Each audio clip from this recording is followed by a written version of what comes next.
Ang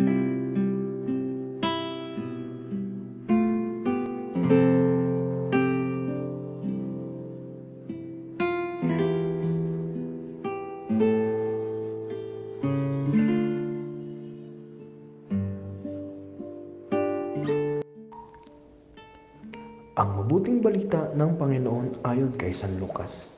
Noong panahong iyon, sinabi ni Jesus sa kanyang mga alagad, "Naparito ako upang magdala ng apoy sa lupa, at sana'y napagningas na ito. May isang binyag pa na dapat kong tanggapin, at nababagabag ako hanggat hindi natutupad ito.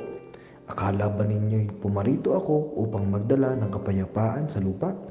Sinasabi ko sa inyo, hindi kapayapaan kundi pagkakabahabahagi. Mula ngayon, ang 5 katao sa isang sambahayan ay mababahagi. 3 laban sa 2 at 2 laban sa 3.